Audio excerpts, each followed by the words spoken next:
You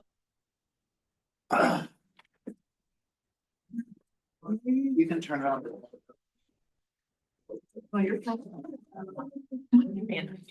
Remember, it was fellowship, which was.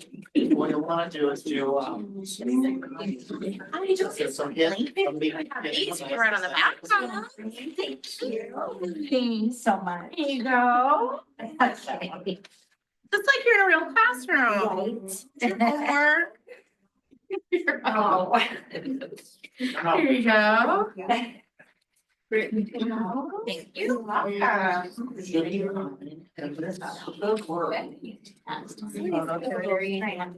Submitted and you only.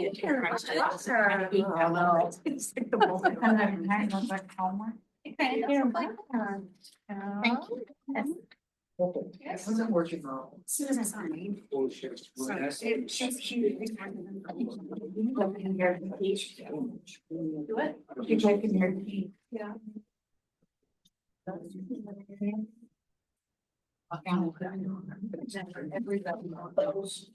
was a lot. Is that Martha? Yes, it is. That was a lot of years ago. Right? How are ya? Good.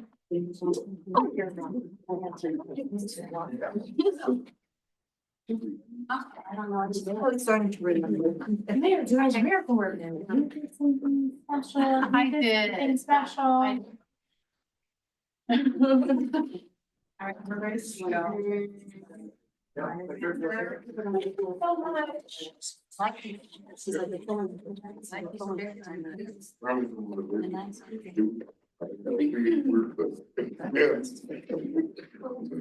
Okay, this is a popular session. Good to see everybody. Just want to remind everybody that we are recording this through Zoom, and so that will be available on our website under parent resources. So you can also check back if there's items that you want to revisit. I want to thank everybody for attending tonight's workshop, documenting the wonder, all you need to know about public benefits, with our presenter Janine Urasi Dubs. Janine has joined Protected Tomorrows in 2021 as a special needs service coordinator. Janine has spent 15 years working and advocating in the disability community with a background in psychology, social work, and mental health. Janine became passionate about this line of work, having grown up with caring for family members with special needs. She hopes to use her existing knowledge and love of learning to continue to improve others' well-being. She lives in Lake County with her husband Jason and their cat Gus, sorry. Double Gus. In her free time, Janine loves to cook for her family, travel, spend time with friends, and she's currently in the process of obtaining her Series 665 license. You don't have to explain to us what that is. Thank you, Jenny. Welcome, everybody. I'm Janine. I'm a Special Needs Services Coordinator at Protected Tomorrows. Our office is located on the Illinois side. We're in Lincolnshire, Illinois. We are across the street from Stevenson High School, if anyone knows where that is. We work nationwide, though. We offer services to clients in all 50 states and beyond. So it's not just people in this local area. A Series 65 license is for a financial advisor. That is part of the business that we do. We do financial planning and asset management. So in order for us to advise on the future of what assets you need for your child, to leave for your child when you're no longer here, kind of requires me to have some finance background. Not my world whatsoever. I was thankful to be brought into this business by Mary Ann. I've been working for her for 3.5 years, and it is never a dull moment. So yeah, that's what a Series 65 is. This is my reason. These are the people who drive me to do what I do. I grew up with my cousin Laura, who's down here on the left, with her doggy. She grew up and we grew up together. We're a couple of years apart, and she was blind. She has a very rare genetic eye disorder that caused her to go completely blind at the age of 13. But as kids, I never really knew anything was different about her. I just thought she was my cool older cousin. We would go out and do things together. And as I got older and started to understand what that really meant, it meant more to me because I learned how to understand and work with people with disabilities. So for her specifically, because she's blind, it meant guiding her places, not pushing her places. Letting her know verbally that there was a curb instead of dragging her over curbs, things like that. And so like the tolerance went higher and patience gets longer and things like that. And then this young gentleman here, up in the top left and then the bottom right here, that's Billy. I started being a nanny for him at the age of 18, and he has autism. And now he's a grown man and we still have a very close relationship. And he likes to tell me all the time, you know, I don't need a babysitter. And his sister recently got married last year and I was at the wedding and we were dancing and he goes, you know, you didn't have to come here tonight. I didn't need a babysitter. And I was like, I'm not here for you.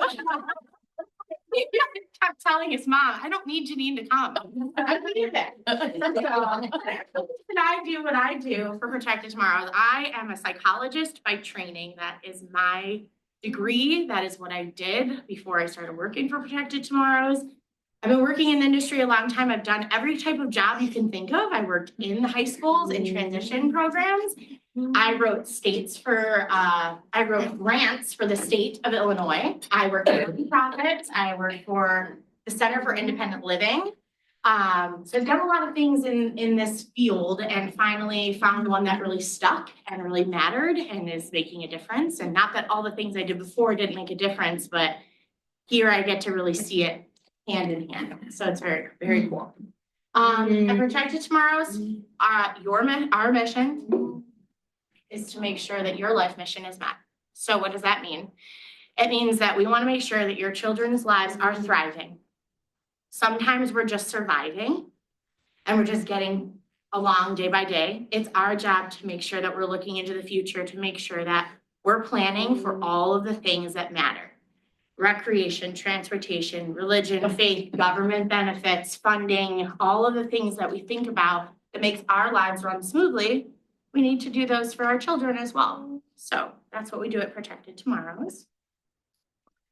We have an 8-step system at Protected Tomorrows. Today, we're going to be talking about number 4, capturing potential benefits, what those benefits mean, and how do you use them to your advantage. Our website has a facelift and we're really proud of it. It's brand new, got a total facelift. It's so it's protectedtomorrows.com. Check us out there. We have all kinds of recordings, tutorials, free webinars. We put a lot of content out because that's how we give back to the community for people who cannot afford our services or who cannot attend our trainings and things like this. And so there's a lot of content on our website about all different types of things. So our goal today is to create awareness so that you guys can take action if you haven't already. So on your desk or in front of you, you have, I ran out, so I'm very, very sorry. There is a piece of paper. It has a survey at the top, and then at the bottom, it has something I would like you to fill out. And it says, what is the best thing that can happen for your child? So take a minute and just write it down. And then what is the worst thing that happens for your child or your loved one? If they're not your child, they're your sibling, they're your client, whomever. So just take a minute and write those things down.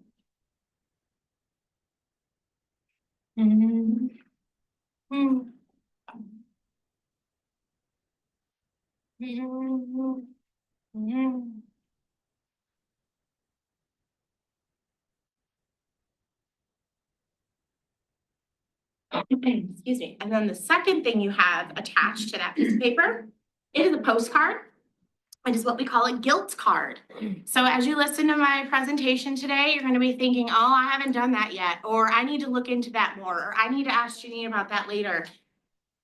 And what we'd like you to do is throughout while you're listening, if you think of something that you need to accomplish, put it down on this card. Please put your name and your actual mailing address. Yes, we will actually mail this back to your house in 30 days as a reminder or a guilt into reminding you that this is what you said you were gonna do. What is something you can accomplish in 30 days? Or within a shorter amount of time? We're gonna remind you of it by sending it back to you. Remember, it's the holidays, right? Yeah. I mean, I'm not gonna follow up and, you know. I am gonna follow up though. All right, so does someone want to share what's the best thing that could happen? I think personally for us, the best thing that can happen is to make her to be as independent as she possibly can be. At the same time, making her as socially appropriate as she possibly can be. Yeah, That's my biggest thing. independence. Independence looks different for every person. In Christmas spirit. And have the Christmas spirit. I love Christmas spirit. Man, do I love the holiday season. I am really pumped. All right, thank you. How about, does someone want to share what's the worst thing that can happen? That I pass away and not be here to help my brother, my disabled brother. Yeah. I hear these things a lot. I ask these in every presentation. And I always hear top 3 answers for what's the best thing is they're happy, they're healthy, and they're safe.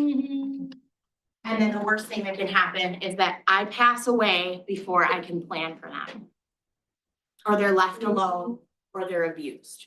Those are the top 3 answers. Those are scary fears. That's why we're here to help you, guide you through that so that you have plans for the future so you can not eliminate, but reduce that fear. All right, so let's get into it.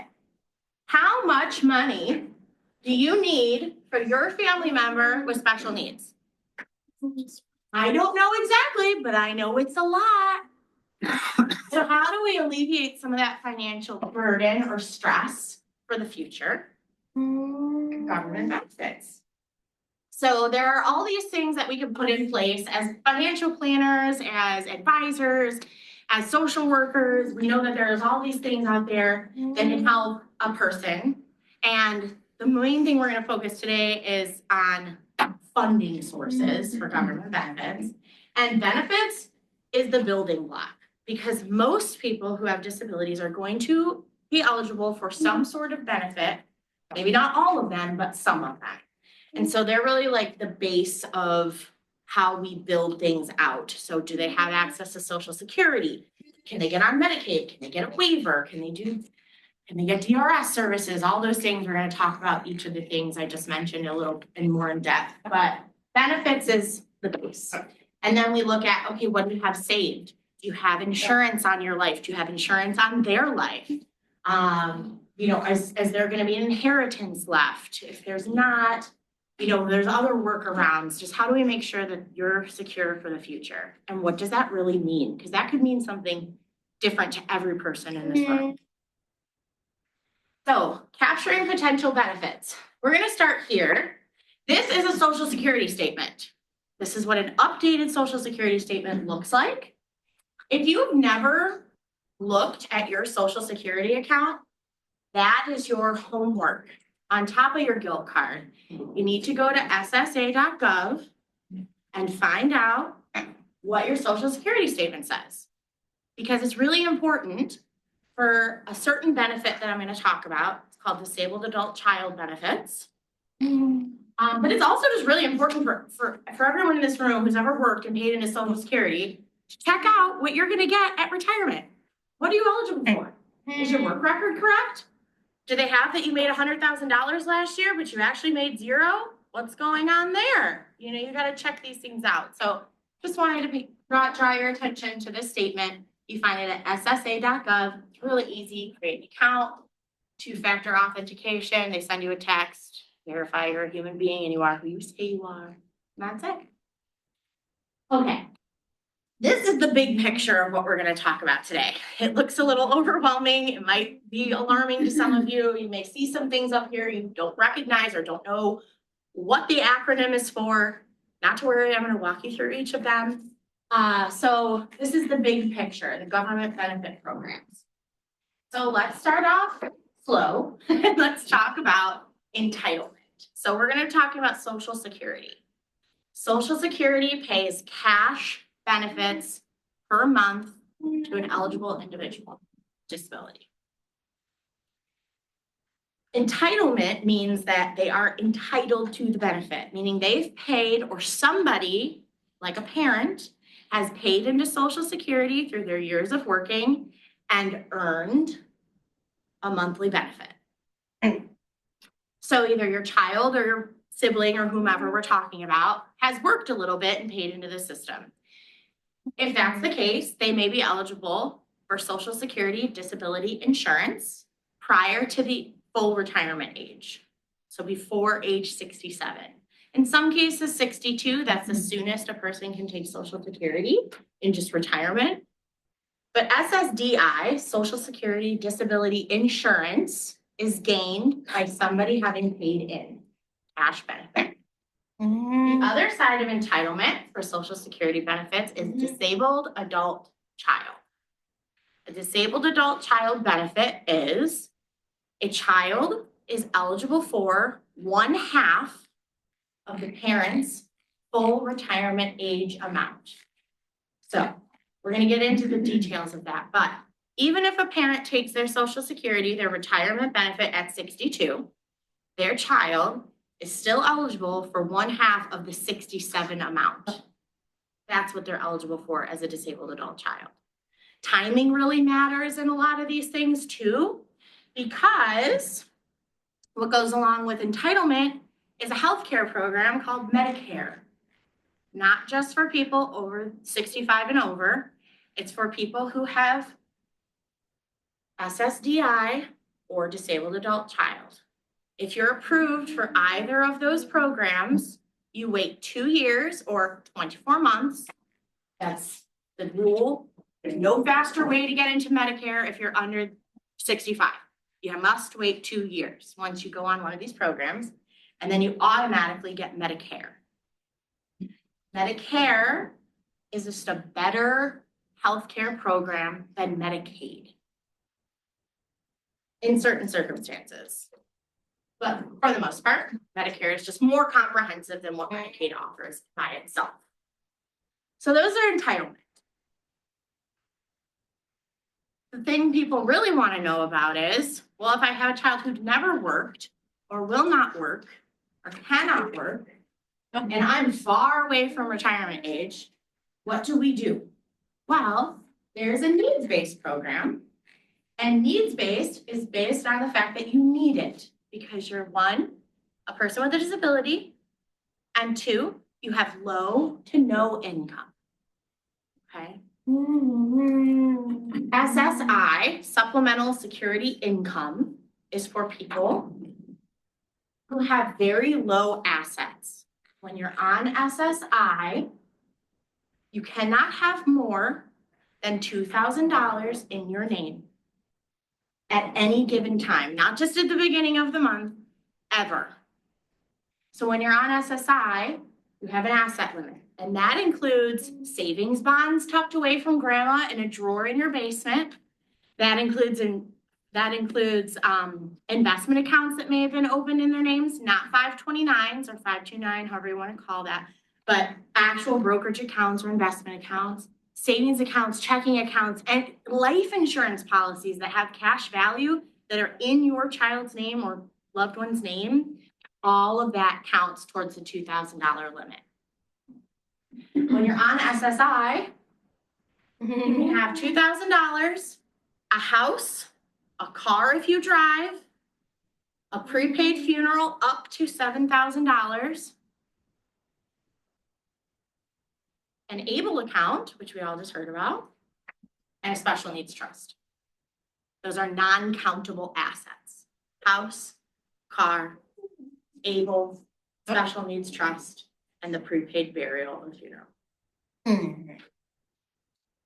So that's for SSI. They make it very strict because they're saying, you told us you're disabled.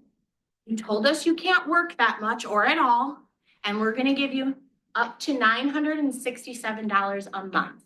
That's the 2025 number. 2024 is 943. It's going up to 967 in 2025. That's the max that SSI will pay in a month to a person. What goes along with a needs-based program for health is Medicaid. If you were in California, they call it Medi-Cal because they're cooler. Everywhere else, all 49 other states call it Medicaid. So yeah, but anyway, so Medicaid is the needs-based healthcare program. But Medicaid does a lot of other cool stuff that isn't just kind of crummy healthcare. Because that's what people think of when they think of Medicaid. They think, well, it's public aid, it's not very good health insurance. True.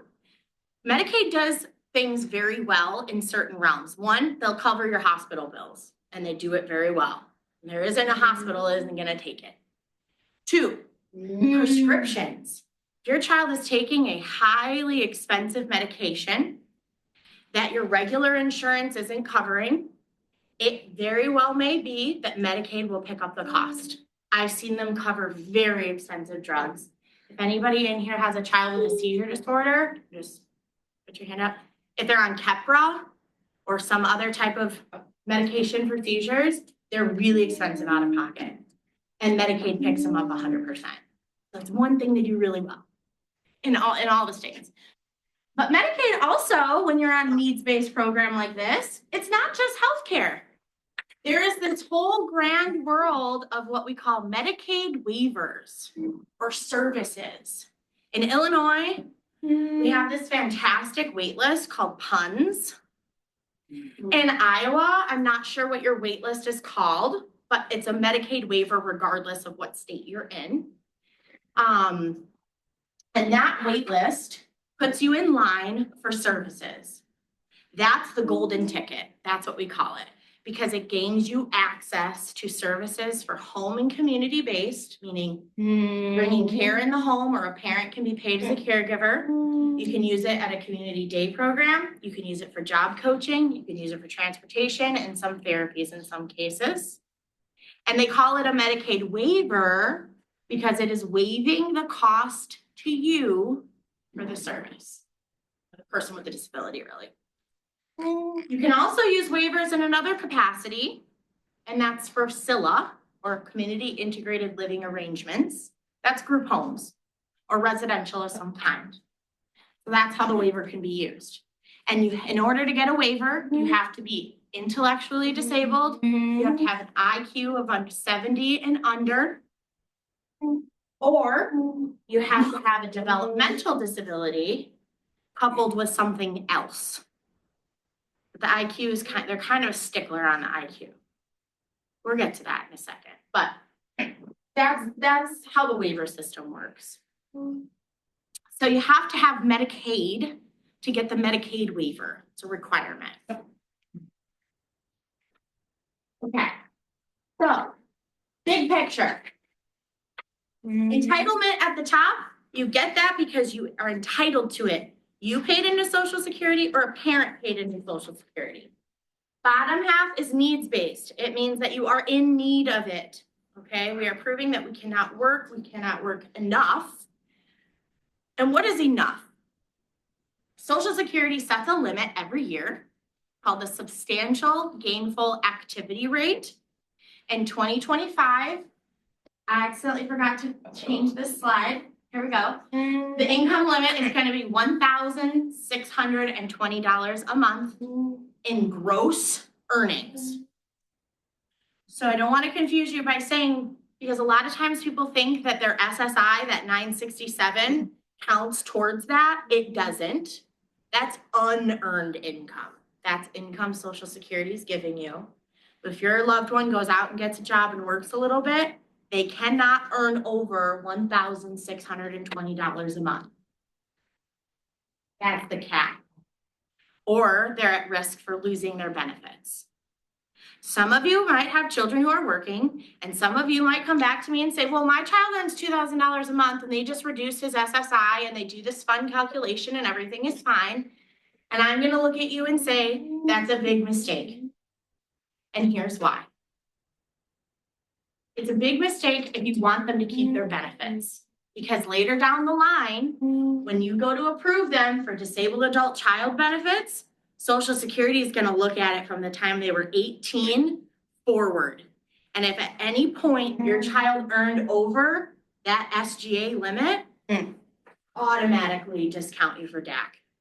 They will not give it to you. And I'm talking $1 over. They do not mess around. Because disabled adult child benefits are based on a parent paying in, and they pay for life.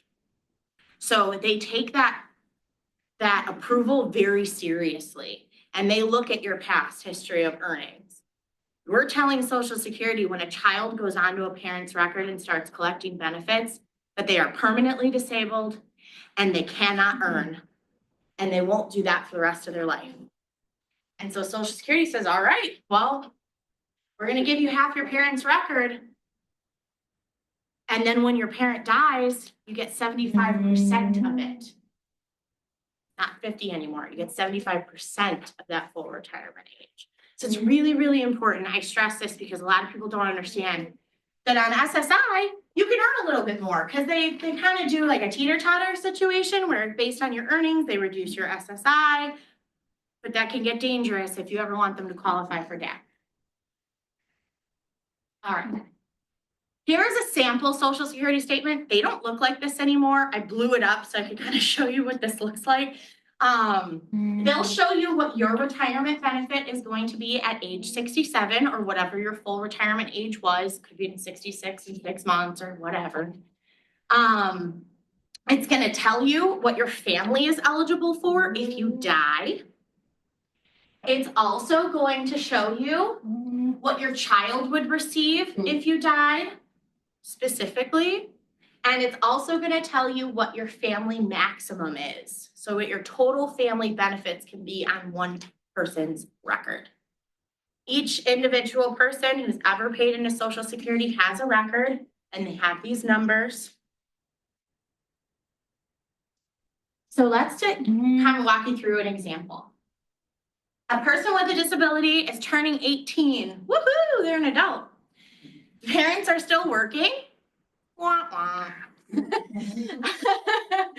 they're approved for SSI. It's a needs base, right? They're 18. They really haven't worked very much or at all. But they're an adult. Their assets and their income are their own. The parents do not count towards them anymore.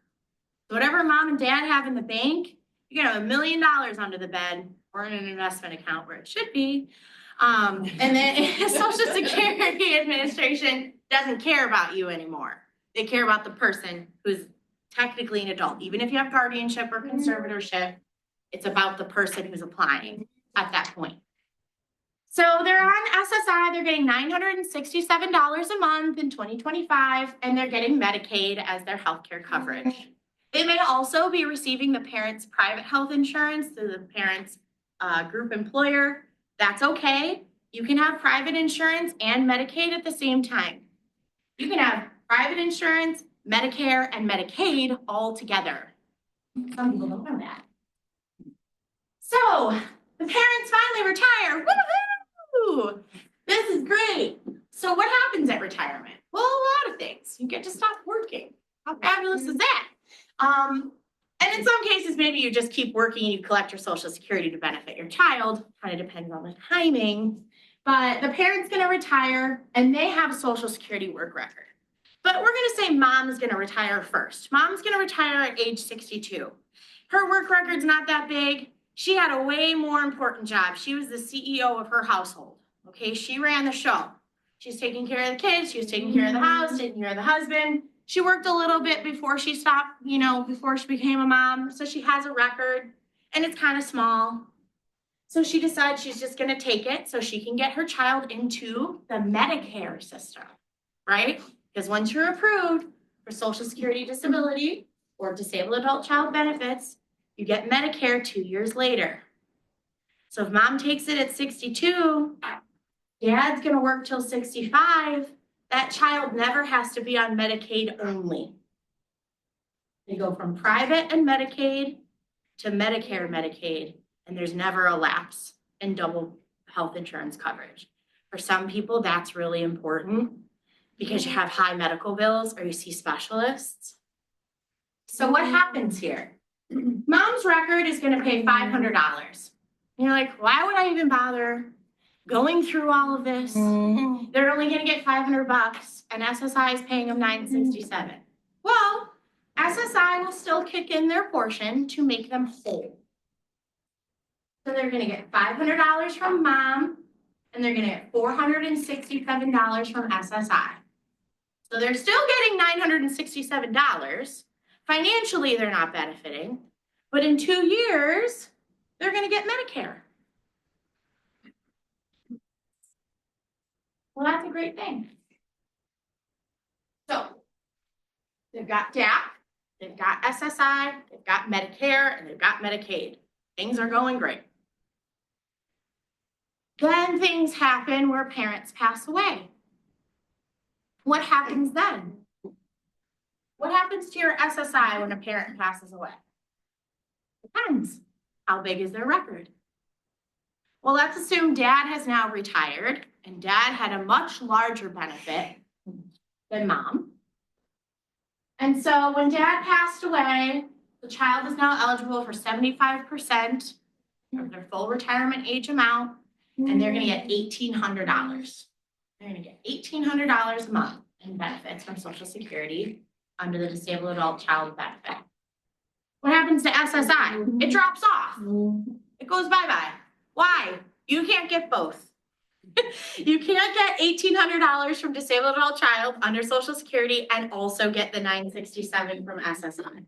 Because the max that SSI will pay is $967. You do the math. Is $1,800 more than $967? Yes.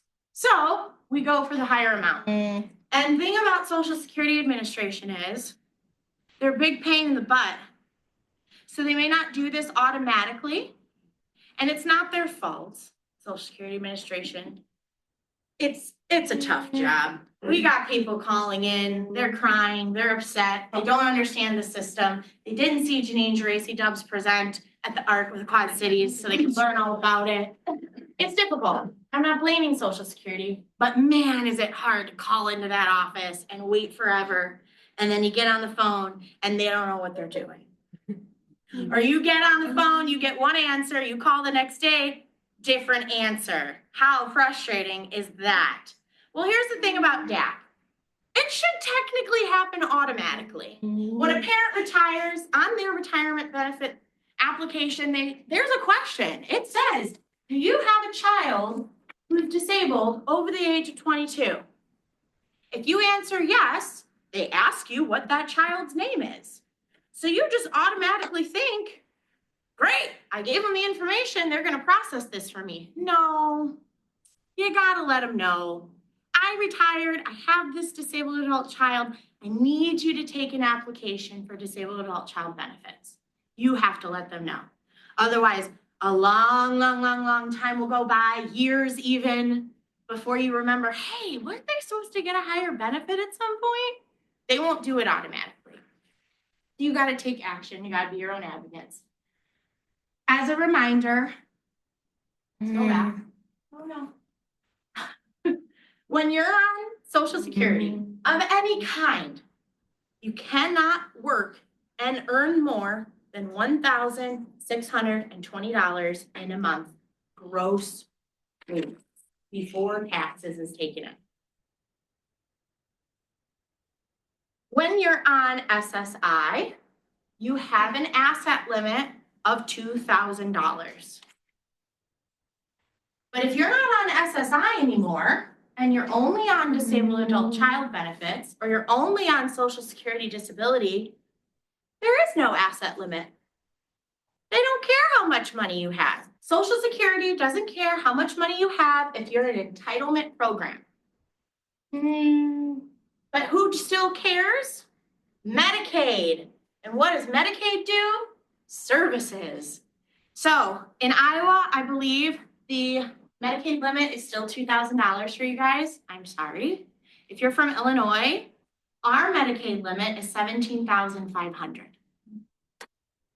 That changed in May of 2023. So in Illinois, you can be on disabled adult child benefits and have Medicaid and your asset limit is 17,500. Because you still have to qualify for Medicaid. Sometimes people get confused. They say, oh, great, my child's on disabled adult child benefits. This is so great. They're getting more money and I don't have that stinky asset limit anymore. This is great. And I have to come and knock down their ego a little and say, no, you do. Because they still have to be on Medicaid. Medicaid has their own rules and the states define what those rules are. So let's talk about some helpful hints when you're getting ready to apply for these types of benefits. Know what your Social Security statement says. Especially if you have a child with a disability, or if you have a sibling who has a disability that you're planning for, know what your parents' record says. And if your parents are gone, and you know their Social Security number, and they were collecting Social Security, you can still get your sibling on disabled adult child benefits. Might take a little extra work, but you can do it. So how do I prepare for applying for Social Security? This is a question I get a lot. If you haven't started the process yet, you're not really sure where to begin or what you're going to need, know that if your child was in the public school system and they were in special education, they likely had an IEP, or an individualized education plan. You might be thinking, these 100-page documents are taking up space in my filing cabinet and I'm tired of it. Please don't throw them out. They're really, really important. And I'll tell you why, because the Medicaid waiver, they're gonna need to prove the disability also, and they're gonna want a copy of the IEP. And Social Security might want a copy of that IEP. And sometimes they'll request one from when your child was young, and sometimes they won't need it, depends on what medical documentation you have. It also very, very much depends on how good your local Social Security office is. That's all I'll say about that. So, you need a psychological evaluation. Super important. If your child has never had one, get in that school and ask them for it. And if they say they won't pay, yes. I'm sorry, I have a question that's totally tied to this. We actually called an evaluation service because our son's gonna be coming up on that. Yeah. And they said, go to the SSI evaluation first and SSI will pay for an evaluation. Yeah, Not true? and I will, but it's gonna be by one of their people. You don't get to choose the assessor.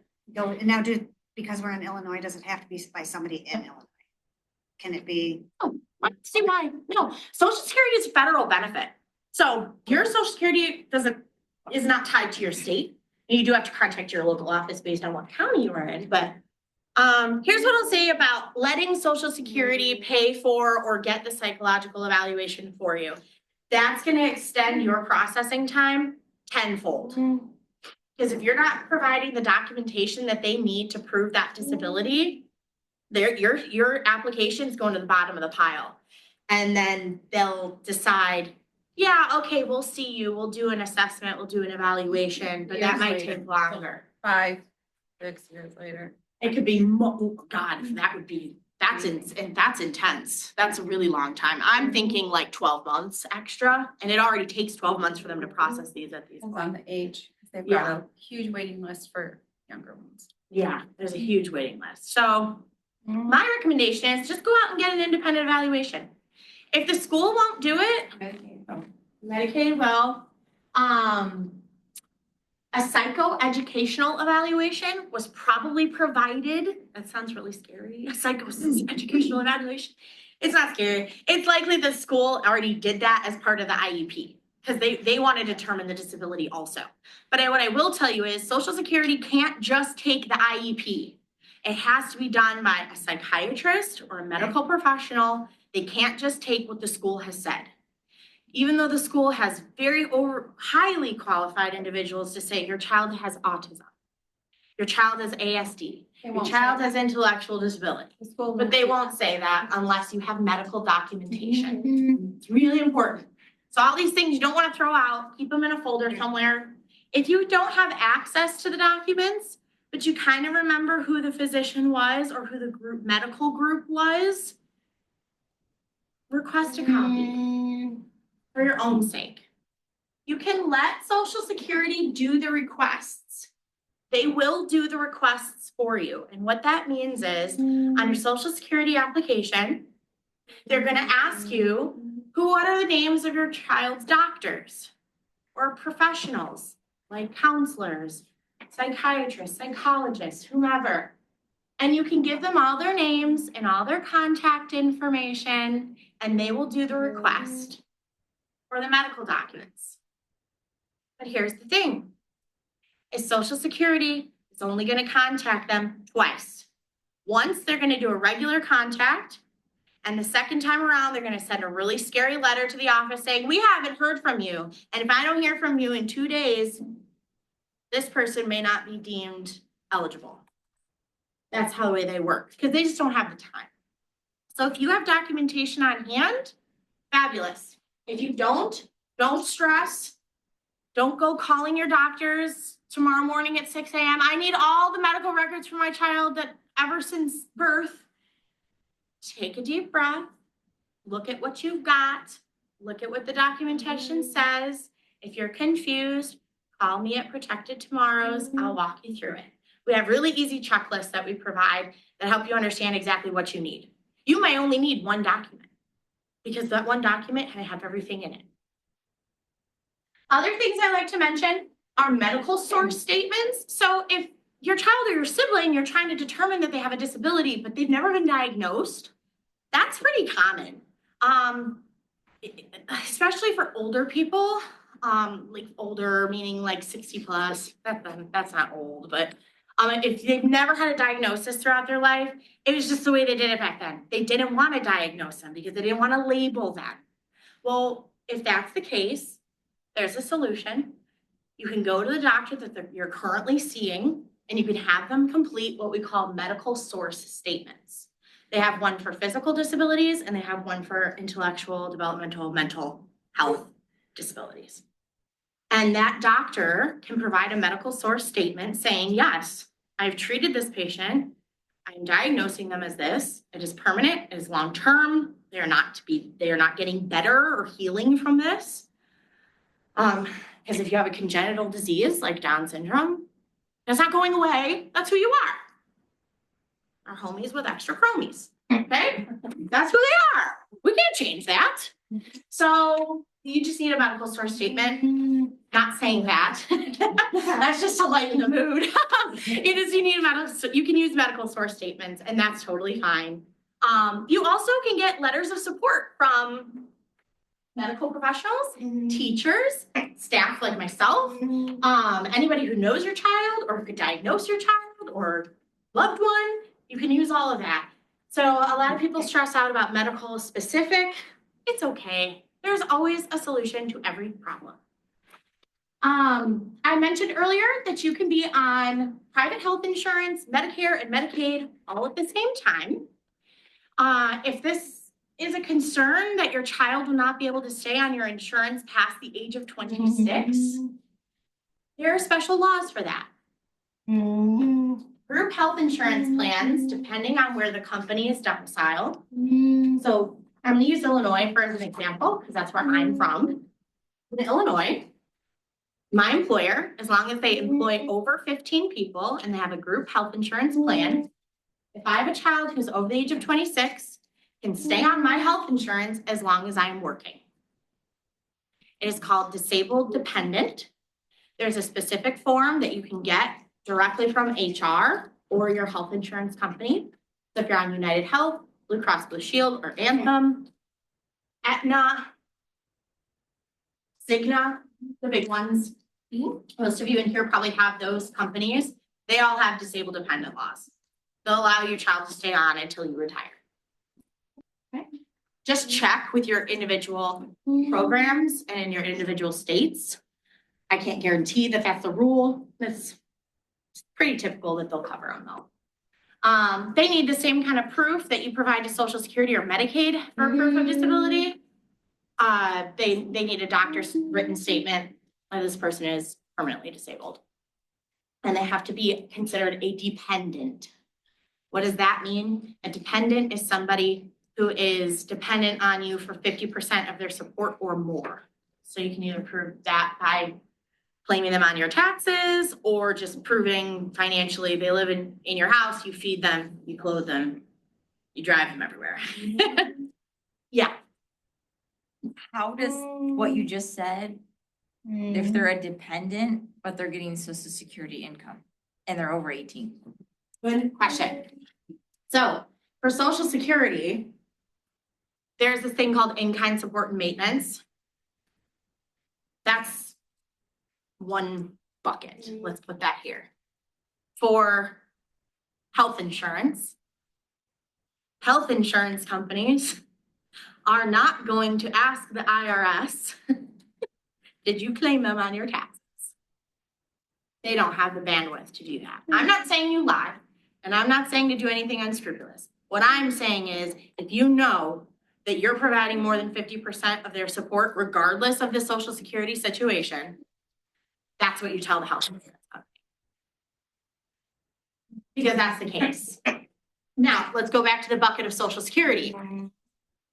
Social Security does not want you providing support in any way. They don't like that because we're saying they need $967 a month if you're in a needs-based program. And you're saying you offer more than 50% of their support. They're gonna reduce their SSI by 1/3. That's called in-kind support and maintenance. How do you avoid that? You charge your child rent. It doesn't have to be a lot. And in fact, Social Security calls it room and board. It doesn't have to be a lot, but it has to be at least 1/3 of what their SSI is. So at least 1/3 of $967 has to be going to pay rent or room and board. Okay? I usually recommend to our families that they're charging room and board because that can include utilities. You're not charging them separate for things. And then you can increase the amount. I typically recommend somewhere between $500 and $750 a month. You can't charge them more than $967 because obviously they can't afford that. They only have $967. And I wouldn't fly too close to the sun on the $967 either, because Social Security could come back and say, well, if you're charging them $900 in rent, how do they buy food? How do they buy clothes? Who's buying them toothpaste? Who's buying them their bus pass? Whatever it is. You don't want to leave it in so much room for interpretation. So that's my recommendation on that. Same thing with Medicaid. You would ask about health insurance with the dependency. Medicaid has the same questions. Is there someone in this family who can claim them as a dependent? No. Stop claiming your 18-year-old children on your taxes. It's not really giving you that much of a benefit financially.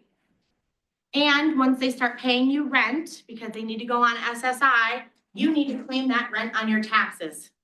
Passive income, supplemental income, gets claimed on a Schedule E, separate form as part of your tax return. A lot of people ask questions about that and they say, oh my gosh, so I'm gonna have to pay more tax because I charge my child rent? No, not necessarily. There's a lot of things you can write off against passive income from rent. You had your air conditioner serviced, you had the porch painted, had someone come out and do the lawn, whatever. And even if you did have to pay tax on that, it would be so minimal. You could use the money you collected from the rent to pay the tax. There's things that we can do. If you're confused about that, please call our office. It's coming up on tax time. We get a lot of questions about it. And last but not least, benefits change.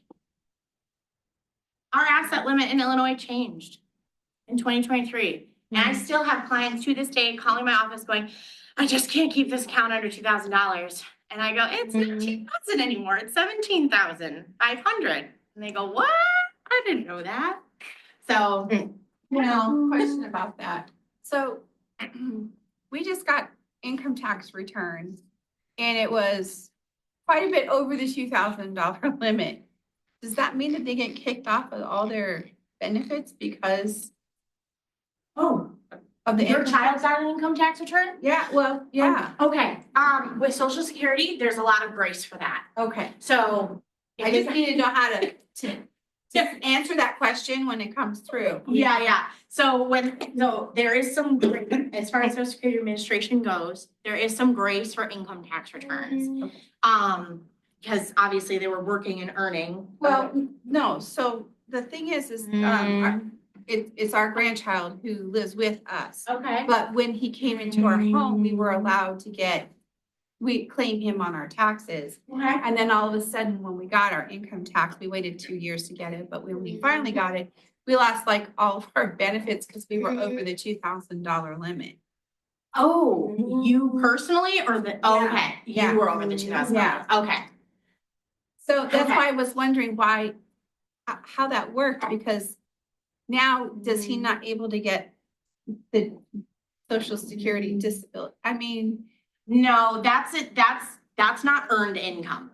He didn't earn that. well, a lot of people are counting that as earned income, and we have to pay taxes on that next year. Oh, yeah, that sounds very specific, and I feel like there's something we can do to help you with that Okay, and looking at that, Talk but about it later. we'll talk about it another time. Yeah. But yes, that's more complex than what this is. We'll talk about Okay. that. Okay. All right, so where do you begin? Mm-hmm. Go look at your Social Security statement. Look at your child's Social Security statement. If they've worked and paid in, really important stuff. Gotta know what's on it. Be aware. As a reminder, this is what they actually look like now in 2024, going into 2025. So we just went through a whole thing about ABLE, and I'm not going to beat a dead horse because you just learned about what ABLE accounts do. And so I'm gonna kind of skip forward through this. ABLEs are great. I am a huge proponent of ABLE accounts. I think they're a fantastic tool. A lot of people get scared because there is a payback on them, but as she just said, Iowa cannot and will not be doing a Medicaid clawback. Illinois has the same provision. Illinois Medicaid will not be doing a clawback on ABLE accounts in Illinois. Okay? That just changed. Yes. So that's great. I think ABLE can be used as a wonderful tool. If you're having a hard time with the $2,000 asset limit, open an ABLE and start Using that. siphoning it over there. Just as a reminder, if you earn the income and your income then goes to the ABLE, it's still earned. The IRS knows you earned it. There's no hiding it. But you can keep your asset limit low enough by putting it in the ABLE. People get often confused about that. They think, oh, if the money goes directly to the ABLE, it's not countable. That's not true. If they earned it, it's theirs, it's countable. But you can save the asset limit by putting it in ABLE. So in 2025, the asset limit or the contribution for an ABLE is going to be $19,000.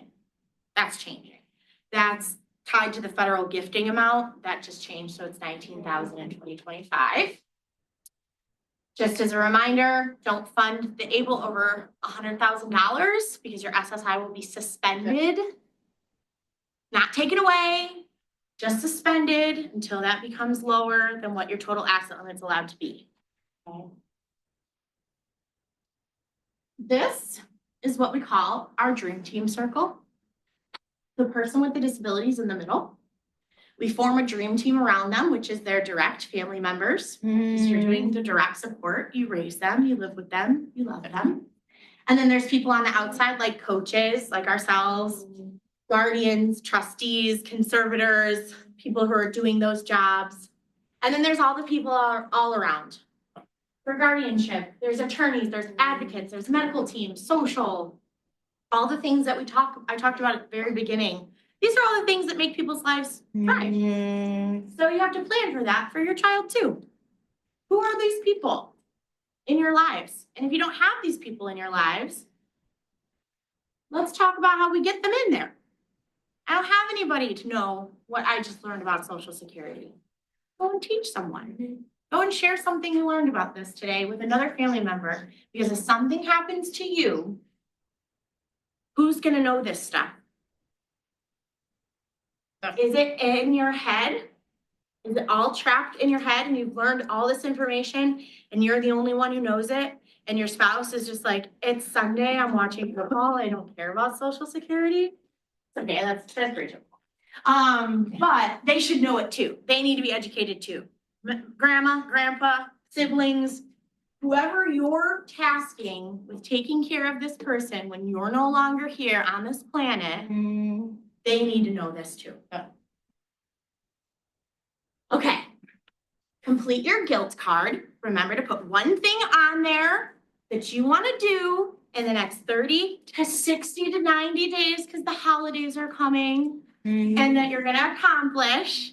And put your address on there, please, and we will mail these back to you to remind you of the item you wanted to complete. And I'm really sorry because I ran out of guilt cards. But if you give me your information, I will write it down and mail you back one. And then if you feel so inclined, fill out the little survey part on your sheet. I understand if you're taking notes on it and you can't turn it in now, no worries. And if anybody has questions, I will answer any questions you have for the next few minutes. I do have a question. I am Brittany's guardian and her mom, and I have everything all done, even a successor guardian, and if anything happens. You did say something on there you're talking about, if I pass, I'm the parent that she draws the SSI and stuff off of, that hers automatically goes up to 75%.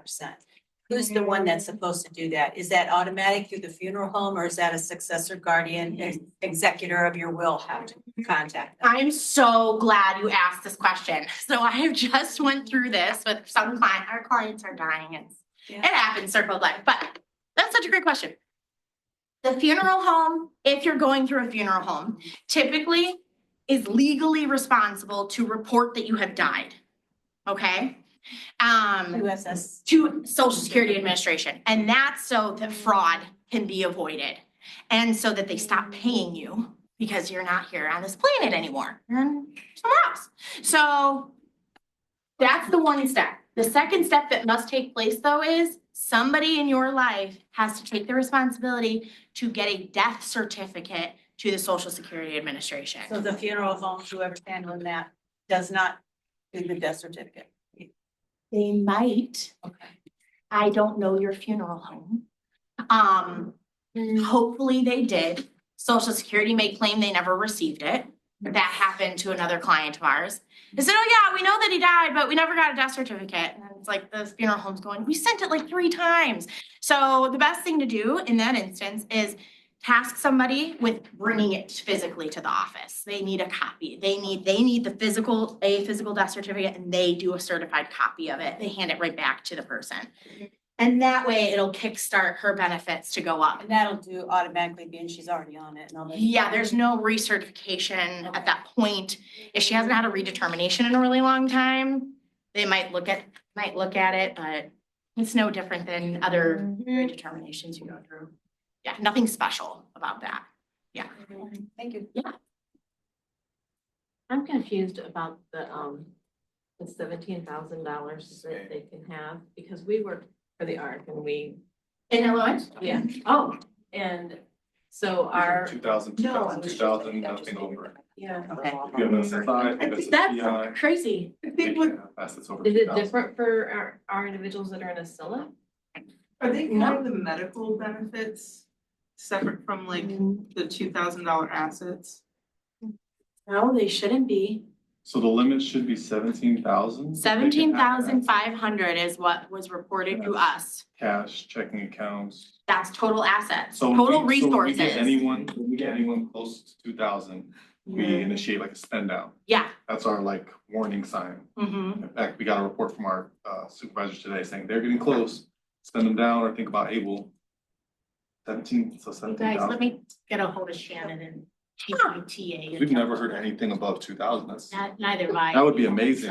I mean, if we could save our individuals money. I swear I didn't make that up. That was reported directly to us from Medicaid when the That's asset, This year. 2020, May 2023, last Oh. year. Wow. Their total resource limit went up. Can you grab him? Maybe he knows. He knows, I don't know, but that's, Well, if that's not the right Bring him information, back we in want here. to get sure that's clarified. I have a question for you. Oh, my. Yeah, hello. So we were going through the presentation and she mentioned that the asset limit for SSI is No, now. not SSI, Medicaid. Medicaid, sorry, is 17,000 now and not 2,000? Are we thinking of two different things? SSI would be 2,000. SSI would still be 2,000. Okay. If they're on SSI, Right. they must stay below 2,000. But if they're on DAC or SSDI and Medicaid, their asset limit is 17,500 in Illinois. We're just trying to confirm that any of our. Did you know that or is? From my understanding, federally, Medicaid is still 2,000, federally. Federally, but that's for if you're on SSI. Yeah, which most of them are on. Most, right, Yeah, if they're some- most are. some cases. Once you go on disabled adult child benefits, you get a higher benefit amount. So let's say I'm getting like 2,000 from my dad because I'm a disabled adult child. So I'm getting that and I'm on Medicaid.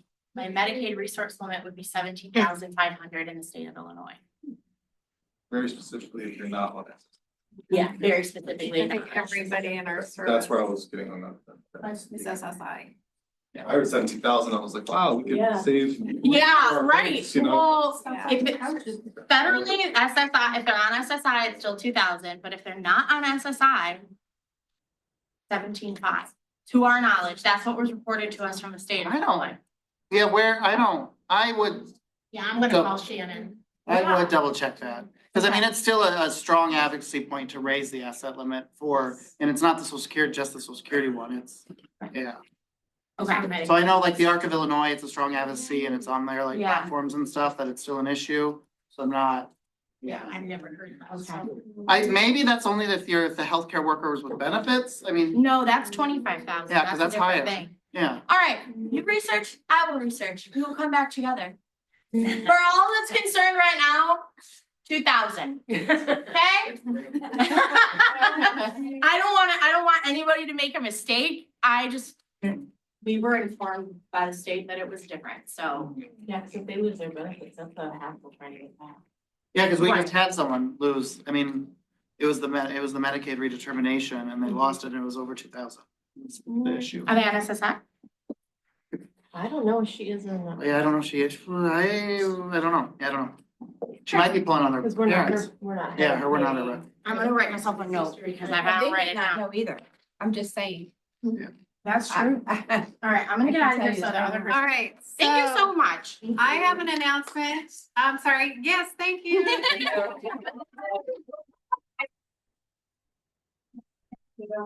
I just want to have an announcement. I am very sorry to announce that Tim Wilson from Leighton Wadman is not here. We're not really sure what happened, if there was just a miscommunication or a family emergency, we're just not sure. But he was going to be presenting when is guardianship the right call?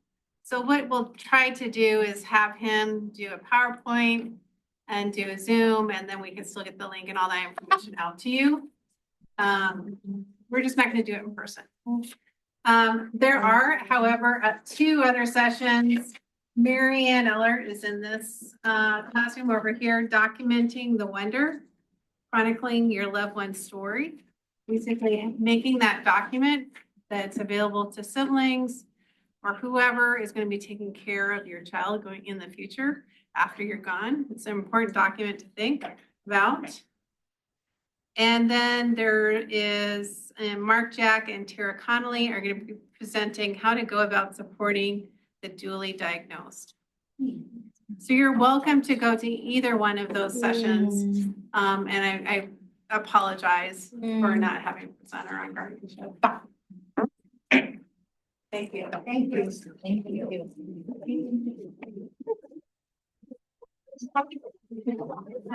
Yeah. Now I'm like second guessing my whole life with this thing.